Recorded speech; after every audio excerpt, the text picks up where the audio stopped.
So guys আজকের ভিডিওতে আমরা জানবো কিটক্যাট সাসপেনশন সম্পর্কে, যেটা মিবেন্ডাজল সাসপেনশন 30 ml এর একটা সিরাপ আপনারা দেখতে পাবেন।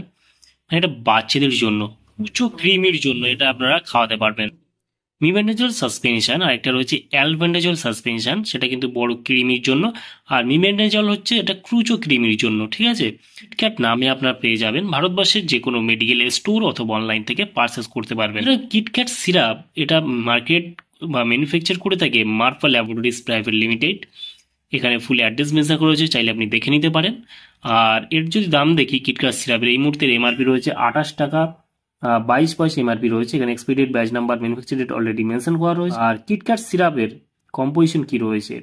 কিটক্যাট সিরাপের কম্পোজিশন রয়েছে মিবেন্ডাজল সাসপেনশন, যেটা আপনাদেরকে দেখিয়ে দিই। 100 mg এটা আপনারা দেখতে পাবেন, মিবেন্ডাজল সাসপেনশন।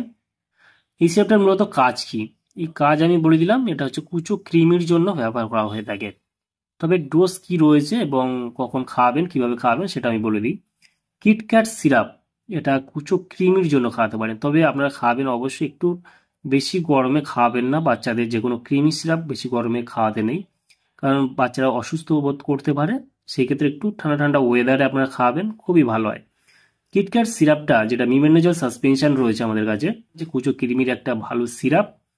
আপনি এই কিটক্যাট সিরাপটা খাওয়াতে পারবেন আপনার বাচ্চার বয়স যদি 1 বছর থেকে 3 থেকে 4 বছর অবধি আপনি খাওয়াতে পারবেন কিটক্যাট সিরাপ।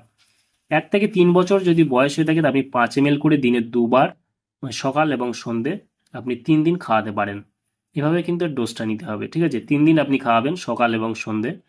3 দিন খাওয়ালে কিন্তু সিরাপটা শেষ হয়ে যাবে, মানে 30 ml শেষ হয়ে যাবে। 5 ml করে দিনে 2 বার। ঠিক আছে, এভাবে আপনি খাওয়াতে পারেন।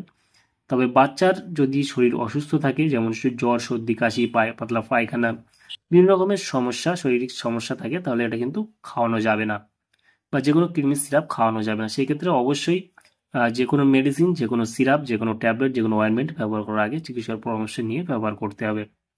এবার বাচ্চার বয়স হিসেবে এখানে ডোজটা নিতে হবে, সেই ক্ষেত্রে অবশ্যই আপনার চিকিৎসার পরামর্শ নিয়ে আপনারা খাওয়াবেন, তাতে আপনার কোনো সমস্যায় পড়তে হবে না। বন্ধুরা, যে কোনো সিরাপ খাওয়ার আগে অবশ্যই নাড়িয়ে বা ঝাঁকিয়ে নিয়ে খাবেন, তাহলে দুর্দান্ত রেজাল্ট পেয়ে যাবেন।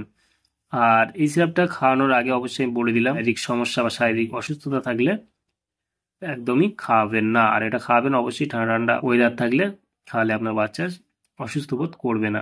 এই ছিল আজকের ভিডিও। কেমন লাগলো ভিডিওটি অবশ্যই লাইক করবেন, আপনার মতামত অবশ্যই কমেন্টে জানাবেন। আর আমাদের চ্যানেলে নতুন বন্ধু হলে চ্যানেলটি অবশ্যই সাবস্ক্রাইব করে পাশে থাকবেন। ভালো থাকবেন, সুস্থ থাকবেন, এবং দেখা হচ্ছে নেক্সট কোনো ভিডিওতে।